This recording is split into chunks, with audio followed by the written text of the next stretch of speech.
is Monday, October 17th. Welcome back to the vlog. It's question and answer Monday, and I'm going to answer all the questions that were put on the Saturday vlog, not like day before yesterday, but a week ago. And so I want to get through them all, and they're kind of complicated. So the first question comes from Chaotic, and he wants to know how I get my work done when work is the last thing that I want to do. Sorry, dude, I had to paraphrase. And basically, I can't give you a better answer than I just put my head down and do it. Like, there just comes a point where you have to stop procrastinating and saying, okay, this sucks, but the faster I get through it, the faster it'll be done, and then I don't have to worry about it anymore. And I have to do that at least once a day, where I close myself in my room, and I don't answer the phone, and I don't answer emails, and I don't tweet or anything, and I just focus on the task at hand, because otherwise it would never get done and I would never get paid.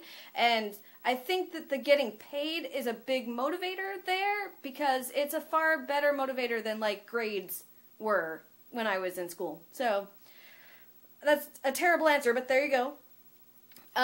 Kay Owensby wants to know, what do you think about the protests going on around the country, and is the protest in Portland affecting you? I think it's great. Good for them, standing up for what they believe in, and at least the one here in Portland has been very peaceful and orderly, and they've been working hard with the city and trying, you know, they want to say what they have to say, but they also don't want to cause a whole lot of impediment on people. They don't, because they feel like, you know, if they're loud and disorderly and disruptive, their message won't get across, and I really like that in particular. But so far, my very favorite thing about this protest is a tiny, tiny thing, and it happened here in Portland. I walked past where they had their campground kind of set up, and they had changed the signs. They had, the city had put out road closed signs around where they were staying, and somebody put signs over road closed so that the roadblocks said road liberated. And I just thought that that was funny, because there's this big road liberated sign across the block path. So I thought that was kind of interesting. Hey, look at this wants to know,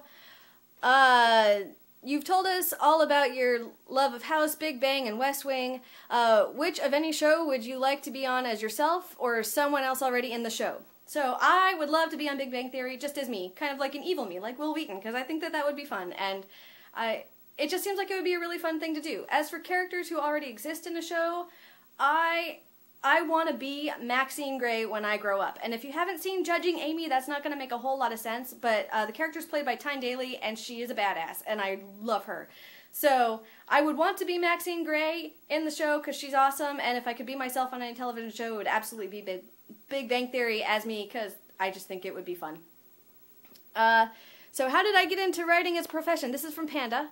How did I get into writing as a profession? Is it something that I've always wanted to do for a long time? No. I fought against being a writer for most of my youth. Everybody was like, you need to be a writer, you need to be a writer. And I was like, no, I want to do everything in the world but write. But then as I got into blogging and that particular form of communication, I was like, hey, this is kind of cool. Maybe I could do this after all. And then in 2007, I was downsized from the job that I had at a communications company. And I kind of fell into content writing because it paid the bills. And 4 years later, I'm still doing it. So it does its job, which is kind of fun. He also wants to know, let's see, he says, you occasionally mention going to make dinner as you're going to do right after a vlog, so I'm curious as to what you're actually cooking and eating. You know, or these can be separate answers, as your favorite thing to eat may be your favorite thing to cook, vice versa. Or may not be your favorite thing to cook and vice versa. Okay, so I'm a big fan of simple cooking, but tasty cooking, like baking a chicken in a marinade so that it has a really good flavor, but I don't have to mess with it for like an hour. I'm a big fan of that, but I think my favorite things to cook and to eat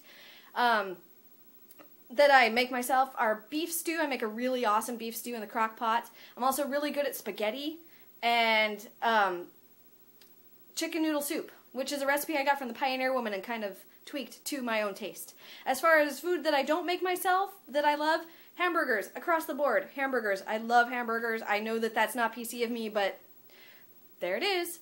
And then finally, he wants to know if I am left-handed because of the watch I usually wear on my right wrist. And no, I'm not left-handed. I wear the watch on my right wrist because I hate having things on my left wrist. It just really bugs me, and I don't know why. And that is all that I have time for, because I'm at 4.5 minutes, and I think I answered all of those. So, yay, question and answer Monday taken care of. Mission accomplished, achievement unlocked, whatever means that I did it, yay! And I will be back to talk to you guys again tomorrow. Thank you as always for watching, I really appreciate it. Enjoy your Monday night television, and yeah, I'll vlog again tomorrow, probably after trivia. See you later!